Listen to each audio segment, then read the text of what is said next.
한 10살 정도 먹은 사내 아이를 둔 부부가 예배에 주일이 돼서 참석을 했습니다.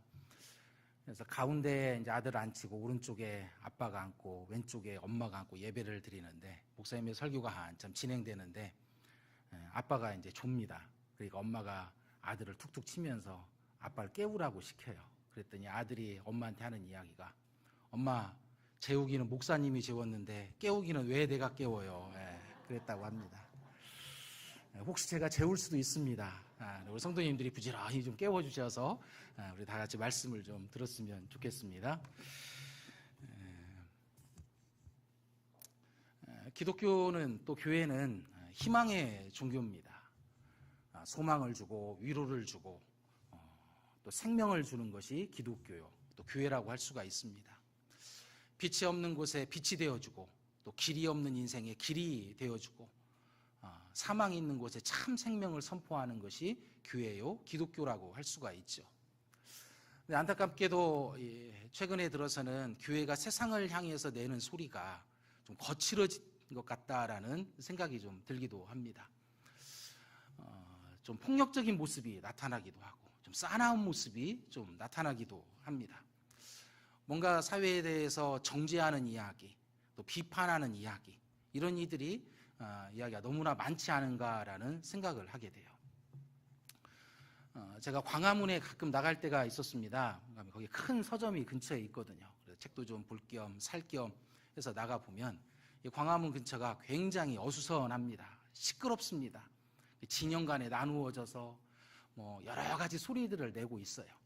근데 그 중에 어떤 사람들을 보면은 이렇게 십자가 딱 들고 다니면서 정말 저분들이 내는 소리가, 저 말이 정말 교회가 내야 될 소리고 성도들이 내야 될 소리인가라는 그런 생각이 들 정도의 그런 거친 이야기, 입에 차마 담을 수 없는 그런 이야기들을 들은 적이 있습니다. 여러 가지 사회에서 일들이 있고 어떤 정부나 또 국회나 이런 데서 논의되는 일들이 있을 때가 있습니다. 그때 교회가 어떤 소리를 내고 있고 성도들이 어떤 반응을 보이고 있고 어떤 태도를 보이고 있는지를 우리는 한번 좀 생각을 해볼 필요가 있어요. 지금도 여전히 이제 논쟁거리고 해결이 되지 않은 이슈가 있습니다. 아마 우리 성도님들도 다 들어보셨겠지요. 몇 년 동안 교회 안에 또 성도들 안에 목회자들 안에서 갈등의 주제가 되었던 것, 차별금지법입니다. 아마 들어보셨을 거예요. 2020년 6월에 국회에서 발의가 됐지만 통과되지는 못했습니다. 근데 그 차별금지법 안에는 여러 가지 내용들이 들어가 있어요. 성별이 다른 것으로 인해서 차별받아서는 안 된다. 또 인종에 따라서, 출신 지역이 어느냐에 따라서 차별받아서도 안 되고, 성 정체성으로 인해서 차별받는 일도 없어야 된다라는 것이 이 차별금지법에 들어있는 내용입니다. 근데 이 차별금지법의 한 일부분에 성소수자들을 위한 법안이 들어가 있었어요. 근데 이 성소수자들을 위한 법안을 어떻게 이해하기 시작했는가? 동성애를 합법화하자는 것 아니냐, 동성애를 지지하자는 것 아니냐라는 이야기가 있었습니다. 그리고 이 동성애자에 대한 내용이 들어간 이 차별금지법, 성소수자에 대한 내용이 들어간 이 차별금지법에 대해서 교회에서 나타나는 반응은 달랐습니다. 누구는 찬성하자, 누구는 반대하자, 그리고 그걸로 인해서 많은 갈등이 있었던 것을 부인을 할 수는 없습니다. 성경에서 분명히 명시하고 있듯이 동성애는 죄입니다. 그리고 동성애를 행하는 사람들도 죄인입니다. 그런데 이 동성애를 찬성을 해야 되냐 반대를 해야 되냐라는 이 이슈에 다 함몰이 되어서 정말 교회가 취해야 될 입장, 그리고 정말 성도들이 가져야 될 마음은 놓치고 있었다라는 것이죠. 하나님은 우리가 이제 말씀을 통해서 또 살펴보겠지만은 죄인들 앞에 어떤 태도와 어떤 입장이었는지를 성경을 통해서 보여주셨습니다. 그런데 이 땅에 지금 존재하고 있는 교회와 성도들은 때로는 세상이 움직임에 따라서 목소리를 다르게 내고 있는 경우가 많이 있다라는 것이죠. 성경에서 원하는 자세, 또 성경에서 성도들이 가져야 될 마음의 태도와는 관계가 없는 모습들이 교회 안에서, 성도들 안에서 나타나곤 한다는 것입니다. 그래서 동성애를 찬성해야 되냐 반대해야 되느냐, 이 문제에 대해서만 생각을 하면서 성경이 말하는 아주 중요한 것, 성경을 통해서 하나님이 가르쳐 주시고 성경 속에서 나타내 주신 예수님의 가르침을 잊어버리는 일들이 생겼다라는 것입니다. 그래서 동성애를 찬성하냐 반대하냐가 중요한 것이 아니라 정말 가져야 될 본질을 놓치고 살아가는 것이 더 심각한 문제라고 할 수가 있다는 것이죠. 무엇을 놓쳤습니까? 죄인을 바라보는 하나님과 예수님의 마음과 태도를 놓치고 있었다라는 것입니다. 죄와 죄인을 바라보는 예수 그리스도의 마음, 죄인을 대하시는 하나님의 마음을 우리는 놓치고 있었다라는 것이죠. 우리는 죄가 있는 세상, 또 죄인들이 살아가는 이 세상을 향해서 내야 될 목소리가 있습니다. 그리고 성도들이 마땅히 품어야 될 마음이 있습니다. 어떤 목소리를 내야 되며 어떤 마음을 품어야 되는 것인가, 이것이 중요한데 하나님이 원치 않은 목소리와 하나님이 원치 않은 태도를 세상을 향해서 보여주고 있고 들려주고 있다는 것입니다.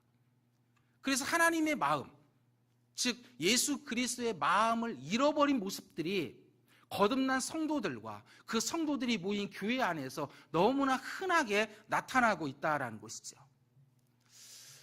그래서 저는 오늘 이 말씀을 통해서 하나님이 죄인 앞에 어떤 마음을 가지셨는가, 하나님이 죄된 세상을 바라보면서 어떤 태도를 보이셨는가, 또 예수 그리스도는 어떤 마음과 어떤 태도로 우리 앞에 나타나 주셨는가에 대해서 생각을 좀 해보고자 합니다. 제가 동성애 얘기를 꺼내니까 제가 동성애 옹호자다, 그건 아닙니다. 거기에 또 초점을 두고 말씀을 들으면 말씀의 방향이 엉뚱한 데로 갈 수가 있어요. 레위기 18장 22절 말씀을 우리 같이 한번 읽어봅시다. 같이 읽습니다. 너는 여자와 가증한 것이다. 그러니까 동성 간의 어떤 성적인 접촉을 갖는 것을 하나님은 가증한 일이라고 하셨어요. 그런데 이 가증한 것이라고만 멈추셨는가? 그렇게 하지는 않으셨습니다. 레위기 20장 13절입니다.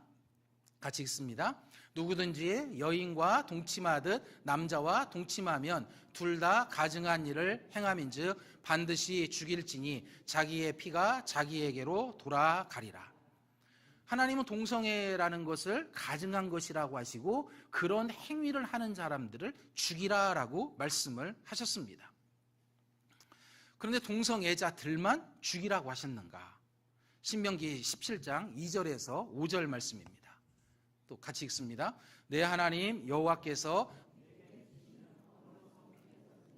너희 가운데 어떤 남자나 여자가 내 하나님 여호와의 목전에 악을 행하여 그 언약을 어기고 가서 다른 신들을 섬겨 그것에게 절하며 내가 명령하지 아니한 이럴 성신에게 절한다 하자.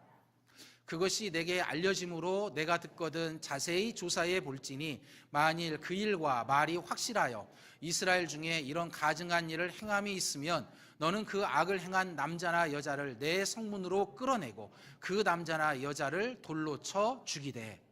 전보는 사람들, 사주 따지는 사람들, 쉽게 말하면 우상 숭배하는 사람들, 이런 사람들도 죽이라라고 하나님은 말씀하셨습니다.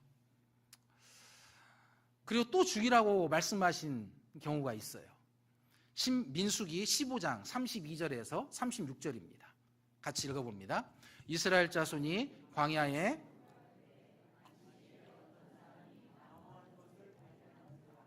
그 나무하는 자를 발견한 자들이 그를 모세와 아론과 온 회중 앞으로 끌어왔으나 어떻게 처치하는지 지시하심을 받지 못한 고로 가두었더니 여호와께서 모세에게 이르시되 그 사람을 반드시 죽일지니 온 회중이 진영 밖에서 돌로 그를 칠지니라. 온 회중이 곧 그를 진영 밖으로 끌어내고 돌로 그를 쳐 죽여서 여호와께서 모세에게 명령하신 대로 하니라. 안식일을 어긴 자도 죽이라고 말씀하십니다. 다 죽어야 될 인간들인 것 같아요. 근데 여기서 끝나는 게 아니죠. 신명기 21장을 보면 제가 말씀을 띄워드리지는 않겠지만 어떤 내용이 나오냐, 부모님의 말씀에 거역하는 사람들, 부모님의 말씀에 순종하지 않은 사람들, 부모님께 패역한 자들도 죽이라라고 말씀을 했습니다. 이렇듯 성경을 보면은 누구도 죽이라고 합니까? 안식일을 어긴 자, 또 1월 성신, 우상 섬기는 자, 그리고 누굽니까? 부모님 말씀에 불순종하는 사람. 그 다음에 또 누가 들어왔어요? 동성애 하는 사람. 동성애자만 죽이라고 말하지는 않았습니다. 동성애, 남자와 남자끼리 동침하거나 여자와 여자끼리 동침하는 사람들만 콕 집어서 그들만 죽이라고 성경은 말하지 않았다는 거예요. 우상 숭배하는 이들, 안식일 어기는 이들, 부모님 말씀에 순종하지 않은 이들도 죽이라라고 성경은 말씀을 했습니다. 그런데 성경을 잘 살펴보면은 하나님이 죽이라고 언급한 동성애를 행하는 이들, 또 안식일 어기는 이들, 우상 숭배를 하는 사람들에게서 발견되는 공통점이 있어요. 어떤 공통점이 발견되는가? 그것은 창조의 원리에서 벗어난 삶을 살아가고 있다는 것입니다. 창조의 원리와 동떨어진 삶을 살고 있다는 거예요. 하나님은 아담과 하와, 남자와 여자를 창조하셨습니다. 그리고 가정을 만드시고 둘이 연합하고 가정 가운데서 자손을 낳고 살도록 하나님이 원리를 정해주셨어요. 그래서 이 땅에 생명이 탄생하는 원리는 무엇입니까? 남자와 여자의 합법적인 육체적 결합을 통해서 이 땅에 생명이 번성이 되고 생명이 유지가 되는 거예요. 그게 하나님이 세우신 창조의 원리입니다. 그런데 동성애는 무엇입니까? 쾌락만 존재하지 생명이 없어요. 그래서 하나님이 말씀하시는 창조의 원리와는 어긋난 삶을 살아가는 것이 동성애의 모습이라고 할 수가 있습니다. 그렇다면 점치는 것은 어떨까요? 점을 친다라는 것은 어떤 의미가 담겨져 있는 것입니까? 이 세상에 생사화복을 주관하시는 분이 하나님이심에도 불구하고 그 하나님을 인정하지 않고 받아들이지 않는 것이 바로 점치는 행위가 될 수가 있다는 것입니다. 그러니 이것도 창조의 질서에는 어긋난 것이죠. 안식일을 어기는 건 또 어떻습니까? 하나님은 6일 동안 세상 만물을 지으셨습니다. 그리고 7일째는 쉬셨습니다. 그렇다면 하나님은 며칠을 창조하신 것입니까? 6일입니까? 7일입니까? 대부분은 6일이라고 말합니다. 그러나 하나님은 7일까지 창조를 하셨습니다. 그래서 7일의 안식일에 하나님이 지으신 세상 가운데 감사하고 이 땅을 지으신, 이 세상을 지으신 만물을 주관하시는 하나님을 예배하고 찬송하는 것까지가 창조 질서 안에 들어가 있다는 것이죠. 그래서 안식일을 어기는 것은 곧 창조의 질서를 어기는 삶이라고 할 수가 있다는 것입니다. 이렇게 본다면 성경에서 말하고 있는 죄, 성경에서 말하고 있는 죄의 본질이 무엇인지를 우리는 알 수가 있습니다. 그것은 창조의 원리에서 어긋나 살아가는 것, 이것이 죄의 본질이요 죄의 본성이라고 할 수가 있다는 것이죠. 인간은 지음받은 피조물로서 창조주 하나님을 인정하고 창조주 하나님이 세워주신 창조의 질서 안에서 살아가야 하는 것이 인간의 모습입니다. 그때 참 행복이 있고 그때 참 가치가 있어요. 그런데 사탄은 어떤 존재입니까? 사탄은 이 창조의 질서를 파괴하는 존재가 사탄이에요. 그래서 하나님이 세워주신 창조의 질서를 깨트리기 위해서 인류 가운데 무엇을 던져놓는가? 죄라는 것을 던져놓습니다. 그래서 이 죄라는 것이 무엇이냐? 그것은 인간이 피조물로서 창조주 하나님을 인정하고 살아가는 것이 마땅한데 인간 스스로를 피조물이 아닌 창조주 자리에 올려놓게 하겠다라는 것이 죄의 속성이었다는 것이죠. 창세기 3장 5절 말씀을 제가 읽어드립니다. 너희가 그것을 먹는 날에는 너희 눈이 밝아져 하나님과 같이 되어 선악을 알 줄 하나님이 아심이니라. 사탄이 에덴 동산에 있던 아담과 하와에게 찾아와서 한 얘기가 무엇입니까? 선악을 알게 하는 나무의 열매 먹으면 네가 하나님이 된다는 거예요. 네가 하나님이 된다. 인간은 피조물입니다. 피조물로서 있어야 될 자리가 있어요. 그래서 아담이라고 하나님이 남자를 지으시고 아담이라고 불렀죠. 아담이라는 뜻이 무엇인가? 히브리어 원어로 보면 흙, 먼지라는 뜻입니다. 이것을 잊지 말고 살아가야 창조 질서 안에 마땅히 살아가요. 그래서 항상 부를 때 아담아 아담아라는 것은 어떤 의미입니까? 너는 흙 같은 존재다. 너는 먼지 같은 존재다.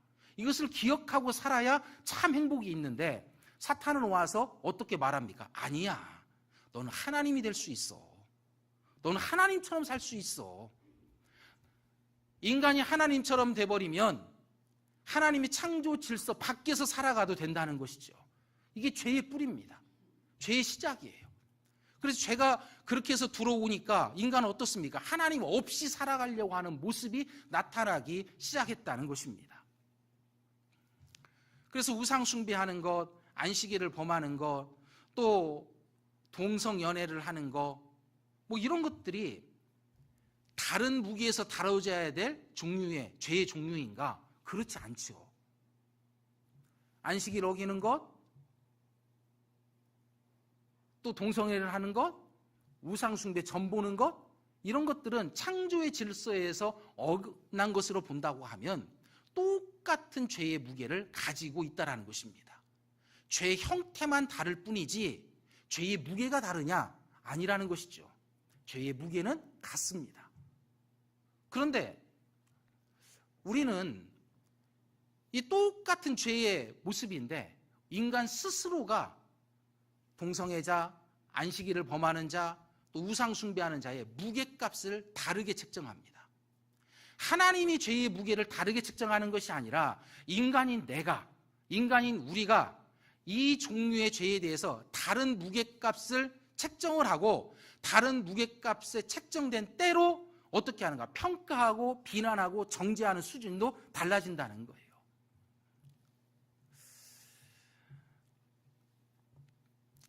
왜 동성애와 같은 이런 죄에 대해서만 다른 잣대를 제시를 할까요? 다른 기준을 제시를 할까요? 우리 성도님들은 모르겠지만은 제가 이 말씀을 생각하면서 저 개인적으로 어떤 생각이 들었는가 하면 동성애를 생각을 하니까 내가 연관될 가능성이 없어요. 나는 이 죄에 빠질 가능성이 1%도 없습니다. 그러니까 저 무슨 사상이 나한테 있는가? 내로남불이에요. 이 마음이 딱 들어있는 거예요. 지금 한번 생각을 해봅시다. 안식일을 범하는 것, 지금으로 보면 주일이라고도 할 수가 있죠. 주일은 어떻게 어찌어찌 하다 보면은 빠질 수도 있습니까? 없습니까? 있어요. 뭐 누구 결혼식이 있다, 뭐 개 모임을 한다, 동창회를 한다, 누가 뭐 운동을 하러 가자고 했다, 등산을 가자고 했다, 이러면서 빠지기도 하고, 어떤 분들은 아침에 일어나 보니까 컨디션이 안 좋아서 못 가겠다, 뭐 이런 분들도 있습니다. 그래서 안식일을 범하는 것, 주일을 빠지는 것은 남의 이야기가 아니라 내 이야기예요. 그럼 점치는 것도 어떨까요? 뭐 성도분들 중에 점 보시는 분이 있을까요? 없을까요? 없어요? 각자의 생각하시고 있는 것 같아요. 그래서 어떤 방송을 보니까 뭐 용하다는 무당이 나와서 그런 이야기를 하더라고요. 기독교인들이 많이 찾아온대요. 뭐 이제 개업할 때 어떻게 언제 개업을 해야 되는지, 위치가 어디가 좋은지, 가게 이름은 무엇으로 해야 되는지 이렇게 묻는 사람들이 상당히 많이 있다고 그래요. 근데 안 가는 분들, 안 간다라고 치고 예수님을 믿는다 하면서도 어떻습니까? 이사하는 날 무슨 날 따지죠? 손 없는 날. 아니, 손이 있어야 이사를 하는데 왜 손이 있는 날, 손 없는 날 찾아서 이사하는지 모르겠지만 근데 그것도 따집니다. 또 어떤 분들은 지금은 조금 덜해지지만 예전에 이름 지을 때도 어떻습니까? 장명소 가서 지었어요. 그리고 결혼하려고 보면 뭐 보냅니까? 사주팔자 이거 봐야 돼요. 그랬습니다.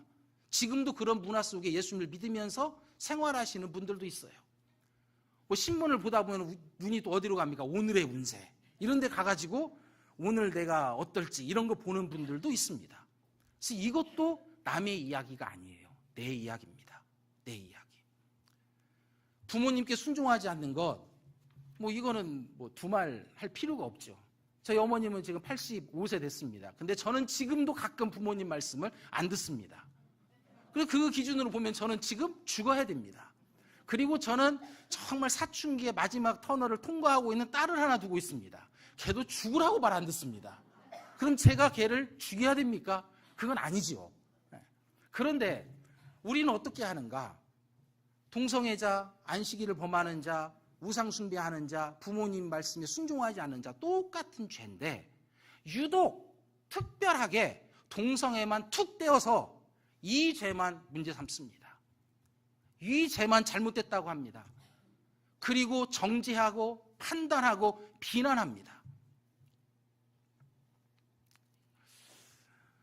내가 연관된 부분에서는 상당히 관대해요. 내가 빠질 수 있는 죄에 대해서는 우리는 어떻습니까? 아이, 그럴 수도 있어. 이 마음이 우리 안에 항상 존재해요. 저만 그렇습니까? 부인하기 어려울 거예요. 대다수가 다 그렇습니다. 동성애자를 대하는 기준대로 주의를 빼먹는 사람, 부모님께 불순종하는 사람, 우상숭배나 전보 이런 사람을 대하지는 않는다라는 것이죠. 왜? 내가 동성애를 행할 일은 없기 때문에 그렇습니다. 다른 거 아니에요. 2015년도에 헌법재판소에서 간통죄를 위헌이라고 판결을 내렸습니다. 그래서 우리 성도님들 다 알듯이 간통죄는 우리나라에 없습니다. 근데 간통이라는 게 무엇입니까? 불륜 아닙니까? 쉽게 이야기하면 불륜. 내가 사랑해서 안 될 사람을 사랑하는 거예요. 그렇죠? 그러다가 가정이 깨지고 상당히 복잡한 일들이 많이 생깁니다. 근데 간통으로 인해서 하나님이 세워주신 가정, 그 가정 안에서 생명을 만들어내고 그 생명 속에서 하나님 주신 기쁨을 누려야 되는데 간통으로 해서 깨어진 가정들이 참 많이 있어요. 그래서 이 간통도 무엇과 똑같습니까? 하나님의 창조 질서를 깨트리는 행위와 같은 거예요. 근데 2015년도에 간통죄가 위헌 판결이 날 때, 지금 2020년대 들어서서 차별금지법이 국회에 상정됐을 때, 발의됐을 때 법안이 그때와 동일한 목소리를 내었는가? 2015년도에 간통죄의 위헌 판결이 될 때 그렇게 해서는 안 됩니다라고 극렬하게 저항하고 반대하는 목소리가 교회 안에 있었는가? 제 기억 속에는 없었던 것 같아요. 거의 없었던 것 같습니다. 근데 이 문제를 다루면서 경희대학교 공공대학원 객원교수인 그리고 이분이 목회자이기도 해요. 이 박상철 교수라는 분이 어떤 이야기를 했는가? 이런 이야기를 합니다. 간통죄에 연루된 목회자와 성도는 있었지만 동성애는 그렇지 않았다라는 거예요. 내가 관계된 부분, 관계될 가능성이 조금이라도 있는 부분에 대해서는 우리는 관대하고 아주 관용적인 모습을 보입니다. 그러나 나는 절대로 그런 일을 행할 수가 없고 행할 일이 없다라고 생각되는 부분에 대해서는 우리는 너무나 냉정하고 너무나 가혹하고 너무나 잔인한 모습을 보인다라는 것입니다. 그게 차별금지법이 교회에 던져준 숙제라고 저는 생각을 해요. 이게 찬성이냐 반대자의 문제는 하나도 중요한 게 아닙니다. 무엇이 중요한 문제이냐? 미국의 목회자인 스캇 솔즈라는 목사님이 선에 갇힌 인간, 선 밖의 예수라는 책을 썼어요. 그 책에 나온 내용을 우리 같이 한번 읽어봅시다. 같이 읽습니다. 우리는 자신이 매일 저지르는 특정한 죄는 물고 늘어지고 비난하는데 익숙해져 버렸습니다. 제가 이 책을 읽으면서 이 대목에서 100% 공감했습니다. 왜? 내 모습이니까요. 내 모습이니까. 나는 내가 매일 저지른 죄에서는 그렇게 관대할 수가 없어요. 그렇게 너그러울 수가 없습니다. 그런데 어느 특정한 죄에서는 사냥개가 사냥감을 물으면 절대 놓지 않듯이 그 모습이 내 안에 있는 거예요. 그 모습이 내 안에서 발견되는 겁니다. 근데 그 모습이 저에게만 해당되는 이야기입니까? 아니죠. 어떻게 보면은 이 시대를 살아가고 있는 많은 성도들이 공통적으로 인식하는 부분이라고 생각이 됩니다. 점치는 것, 안식일을 어기는 것, 또 부모 하나님의 말씀을 거역하는 것, 그리고 동성애 같은 것을 성경은 같은 무게로 다룹니다. 따라서 그것이 어떤 죄인지, 어떤 종류의 죄인지를 따지고 묻고 하는 것이 이게 중요한 문제일까요? 아닐까요? 세상 법정은 어떤 죄를 지었느냐가 굉장히 중요합니다. 왜? 그 죄에 따라서 형량이 달라져요. 예를 들어서 편의점 가가지고 껌 한 통 훔친 거하고 사기를 친 거하고 사람을 죽인 거하고 이 죄의 무게가 같습니까? 다릅니까? 다르죠. 그래서 세상 법정은 죄의 종류를 따져요. 왜? 죄의 종류에 따라서, 죄의 성격에 따라서 형의 양이 달라지기 때문에 그렇습니다. 그런데 하나님 앞에서는 무엇이 중요해요? 성경을 잘 읽어보십시오. 어떤 종류의 죄가 무게감이 더하고 덜하는가가 있냐라는 것이죠. 그냥 죄입니다. 그런데 우리는 자꾸 어떤 시각에서 보는가 하면 어떤 죄를 지었느냐, 어떤 종류의 죄를 지었느냐, 쉽게 이야기하면 어떤 종류의 죄인이냐를 따지기 시작한다는 거예요. 그러면서 놓치는 것이 있는데 죄인 앞에 서신 예수 그리스도의 마음, 죄인 앞에 서신 하나님의 마음을 놓치고 살아간다는 것입니다. 죄인 앞에 섰을 때, 또 죄인을 봤을 때 우리는 어떤 자세를 가져야 되는가? 우리는 어떤 태도와 어떤 입장을 취해야 되는가? 근데 엄격히 말을 해보면 죄인 앞에 섰을 때 인간의 입장, 인간의 태도가 본질적으로 중요한 것인가? 그렇지 않습니다. 죄인을 대했을 때 내 생각, 내 입장, 내 견해가 중요하냐? 성경적 관점에서 봤을 때는 그렇지 않습니다. 최소한 본 어게인, 거듭난 그리스도인들에게 있어서는 어떤 죄인이 내 앞에 있느냐, 죄인에 따라서 내 입장이 바뀌고 내 태도가 바뀌는 이런 모습이 있어서는 안 된다는 것이죠. 그럼 무엇이 중요하냐면 죄인을 대하시는 하나님의 입장, 죄인을 바라보시는 예수 그리스도의 마음이 본질적으로 중요하다라는 것입니다. 내 견해, 내 입장이 중요한 게 아니에요. 죄인 앞에서 하나님이 보이신 입장, 죄인 앞에서 예수 그리스도가 보였던 태도와 예수 그리스도가 품었던 마음이 더 중요하다라는 것입니다. 하나님의 입장과 하나님의 태도, 죄인을 보시는, 죄인을 바라보시는 그 입장과 태도가 시대에 따라, 환경에 따라, 조건에 따라 바뀌었을까요? 바뀌지 않았을까요? 안 바뀌었습니다. 그래서 우리는 변하는 것에서 답을 찾아서는 안 돼요. 변하지 않는 곳에서 답을 찾아야 됩니다. 변하지 않는 답을 성경이 말해주고 있어요. 하나님이 말해주고 있습니다. 그래서 우리는 늘 어디에서 답을 찾아야 되는가? 성경 속에서 내가 가져야 될 입장을 정립을 해야 돼요. 내가 공부한 것, 내가 배운 것, 이것도 물론 우리가 무엇을 판단하고 결정하는데 도움이 될 수가 있을 것입니다. 그러나 신앙의 영역 안에서의 우리의 판단과 우리의 모든 것을 결정하는 기준은 무엇이 되는가? 성경 말씀이어야 됩니다. 그리고 특별히 성경 말씀 속에서 하나님이 어떠하셨는지, 예수님이 어떠하셨는지를 우리는 근거로 삼고 그것을 내 입장과 내 태도로 가슴속에 새기면서 삶을 살아가야 된다는 것이죠. 하나님은 죄를 싫어하시는 분입니다. 이건 분명한 사실이죠. 그냥 싫어하는 정도가 아니라 죄에 대해서 어떻게 보면 증오하시는 분이 하나님이시다라고 할 수가 있습니다. 그런데 동시에 하나님은 죄인을 용서하는 것을 기뻐하십니다. 그래서 죄인이 회개하고 돌아오는 것을 하나님은 무엇보다도 기뻐하시고 기뻐하신다라고 볼 수가 있죠. 그래서 하나님은 죄인들을 보면서 하신 일이 있어요. 하나님이 죄인들을 보면서 하신 일, 그 가운데 하나님의 태도가 보입니다. 하나님이 죄인을 보면서 하신 일을 보면서 하나님이 죄인들을 대하시는 입장이 보여요. 요한복음 3장 16절, 우리가 너무나 잘 아는 말씀이죠. 같이 읽어봅시다. 같이 읽습니다. 하나님이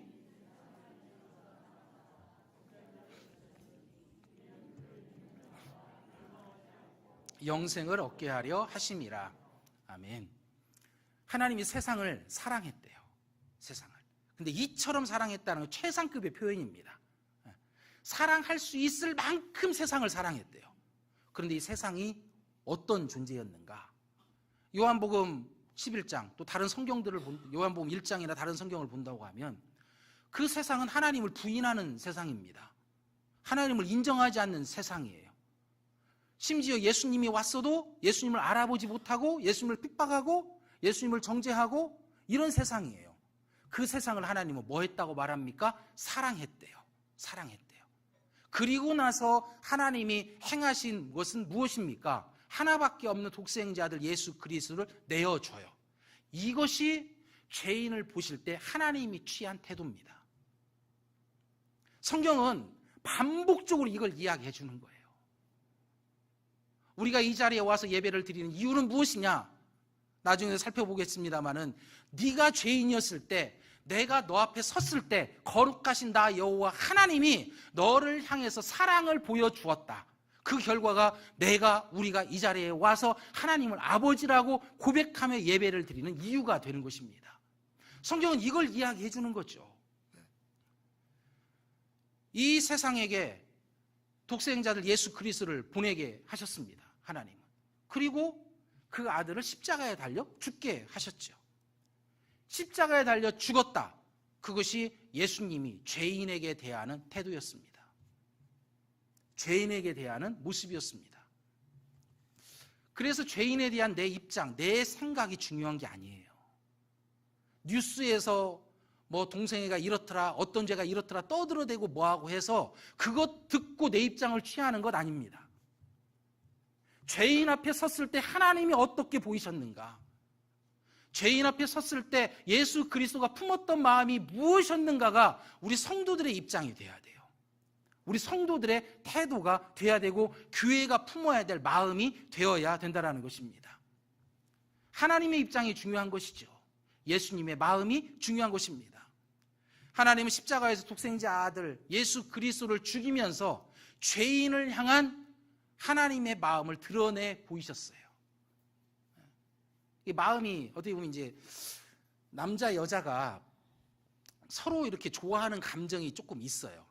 근데 어느 순간 되면 마음이 탄로가 날 때가 있습니다. 들켜요. 아, 저 남자가 나를 좋아하는구나, 나를 사랑하는구나. 탄로가 날 때가 있어요. 십자가의 사건은 그것입니다.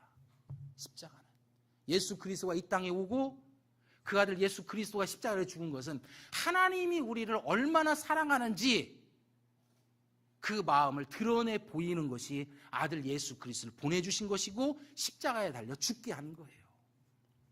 근데 놓치지 말아야 될 것이 있습니다. 누구를 대할 때? 죄인을 대할 때. 그때 보이신 하나님의 태도, 예수 그리스도의 마음이라는 것이죠.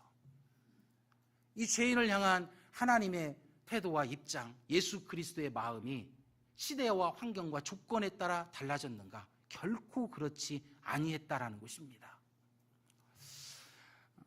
사도 바울도 죄인을 향한 하나님의 마음, 또 예수 그리스도의 마음이 어떠했는지를 깊이 깨달았던 것 같아요.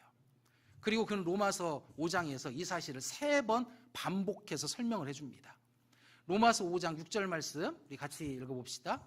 우리가 아직 연약할 때에 기약대로 그리스도께서 경건하지 않는 자를 위하여 죽으셨도다. 연약했을 때래요. 그때 그리스도께서 하신 일은 무엇입니까? 연약하고 경건하지 않은 자들을 위해서 죽었대요. 그게 하나님이 죄인에게 보이신 태도였습니다. 예수님의 마음이었어요. 로마서 5장 8절 같이 또 읽어봅니다. 우리가 아직 죄인 되었을 때에 그리스도께서 우리를 위하여 죽으심으로 하나님께서 우리에 대한 자기의 사랑을 확증하셨느니라. 아직 죄인 되었을 때, 여전히 죄 가운데 있을 때라는 거예요. 흑암의 짙은 어둠 가운데 있었던, 빛이라는 것은 하나도 보이지 않는 그 가운데 있었을 때 예수 그리스도께서 하신 일은 무엇입니까? 하나님이 하신 일은 무엇입니까? 그리스도를 죽게 했어요. 그게 하나님이 죄인을 바라보시는 입장이었고 죄인 앞에 섰을 때 태도였다는 것입니다. 로마서 5장 10절 말씀도 같이 읽어봅니다. 곧 우리가 원수 되었을 때에 그의 아들의 죽으심으로 말미암아 하나님과 화목하게 되었은즉, 여기까지 있습니다. 이제 원수 되었을 때, 내가 원수였을 때 그리스도께서는 어떻게 했다는 겁니까? 죽었대요. 그래서 성경은 이것을 말해주는 겁니다. 죄인 앞에 섰을, 죄인이 그리스도 앞에 하나님 앞에 섰을 때 너는 어떤 종류의 죄를 지었냐? 어떤 죄인이냐? 그 죄의 무게를 다는 것이 아니라 예수 그리스도 하나님이 하신 일은 무엇인가 하면 하나님은 그의 아들을 내어주기로 작정하셨고 내어줌을 받은 예수 그리스도는 자신의 생명을 십자가에 내어주기로 결정했다라는 것, 이것이 성경이 일괄적으로 보여주고 있는 내용이라는 것이죠. 바울이 로마서 5장 6절과 10절에서 언급한 연약한 자, 죄인, 원수된 자가 누굽니까? 1차적으로는 바울 자신일 것입니다. 근데 바울만의 이야기로 끝나는 것입니까? 아니죠. 여기서 말씀을 전하고 있는 나의 이야기입니다. 아마 우리 성도님들의 이야기도 같다라고 할 수가 있다라는 것입니다. 성경은 동일하게 죄인들 앞에서 하나님은 이런 태도를 보이셨다라고 말씀하고 있어요. 성경은 예외 없이 죄인들 앞에서 예수 그리스도가 품었던 마음은 십자가의 죽음이었다라고 말씀하고 있다라는 것입니다.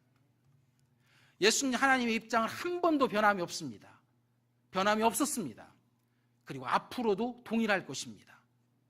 그래서 우리가 읽었던 이 말씀을 보더라도 어떻습니까? 우리의 죄 때문에 예수 그리스도는 내어줌이 됐다는 거예요. 죄인 앞에 있을 때 자신의 몸을 내어준 것, 그것이 예수 그리스도의 모습이었다라고 성경은 분명하게 강조하고 있다는 것입니다. 죄인을 향해서 비난하거나 공격하거나 정죄하거나 예수님의 모습 속에서, 하나님의 모습 속에서 우리는 그 모습을 찾을 수가 없습니다. 주님은 죄인 앞에서 늘 같은 모습을 보여주셨다는 거예요. 같은 마음을 품어주셨다는 것입니다. 이 성경을 보면 창녀가 예수님을 찾아오죠. 예수님을 만납니다. 그런데 이 창녀가 예수님을 찾아올 때 예수님이 도망쳤을까요? 그러지 않지요. 그를 맞아줍니다. 창녀는 그의 삶이 비참해지며 비참해질수록 예수 그리스도를 더 찾아갑니다. 그런데 지금 예수 그리스도의 은혜와 예수 그리스도의 십자가의 은혜로 구속받고 교회를 이루고 있는 성도들 안에서는 어떤 일이 벌어지고 있냐는 거예요.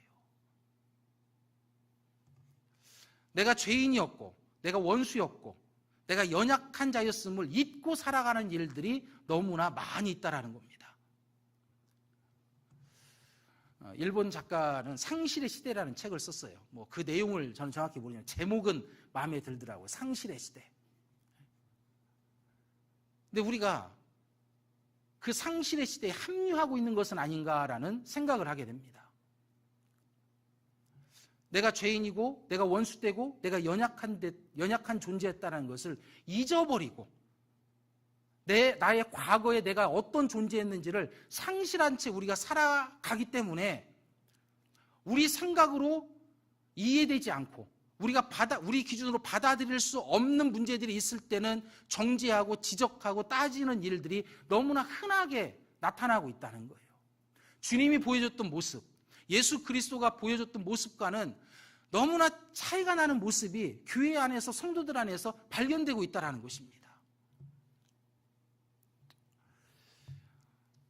창녀를 안아주었던 예수 그리스도의 모습의 온데간데 없고 정죄하고 비난하는 소리들이 점점 커져가고 있는 안타까운 모습들이 교회마다 성도들 안에서 발견된다는 것이죠.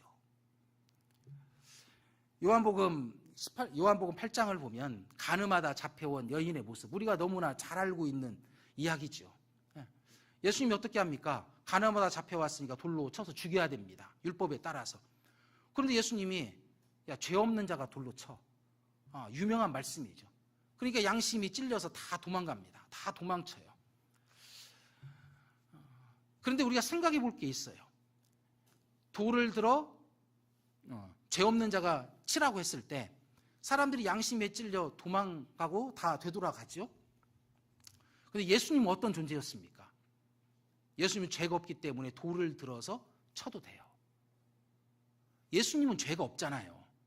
그래서 그 자리에 모인 사람들 중에 이 여인에게 돌을 던질 수 있는 유일한 자격을 가지신 분은 예수 그리스도밖에 없습니다.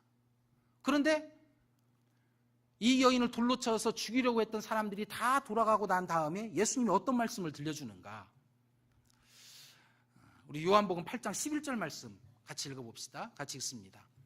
대답하되 주여 없나이다. 예수께서 이르시되 나도 너를 정죄하지 아니하노니 가서 다시는 죄를 범하지 말라 하시니라. 여기서 중요한 게 뭡니까? 나도 너를 정죄하지 않는다. 나는 너를 정죄할 자격이 있어. 나는 너를 돌을 들어서 죽일 자격이 있어. 그런 나도 너를 정죄하지 않는다는 거예요. 이게 굉장히 중요한 것 아니겠습니까? 그런데 이 시대에 우리가 내가 죄인 되었음을, 내가 연약한 자였음을, 원수된 자였음을 잊어버리면 어떻게 되는가? 자격이 있는 예수 그리스도도 들지 않았던 돌을 내가 들고 있다는 거예요. 자격이 있음에도 불구하고 돌을 내려놓았던 예수님의 모습과 반대의 모습, 자격이 없잖아요. 나는 자격이 해당되지 않습니다. 그런데 예수님도 놓았던 돌을 들고 있다는 거예요. 왜 그렇습니까? 주님이, 하나님이 죄인을 향해서 보여줬던 모습을 잊고 살아가기 때문에 그렇다라는 것이죠.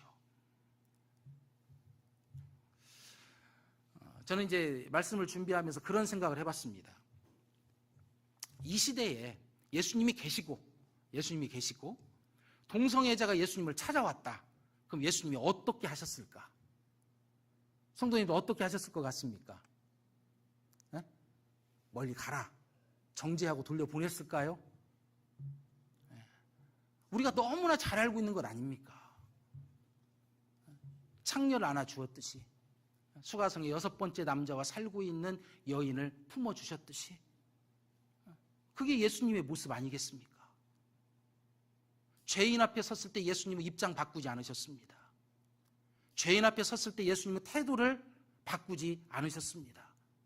그 사람이 6번째 남자와 살고 있던, 간음한 여인이든 몸을 파는 창녀든 동성애자든, 예수님이 죄인 앞에 섰을 때 그 모습은 변질되지 않는다라는 것입니다. 그의 마음은 영원토록 변함이 없을 것이다라는 것이죠.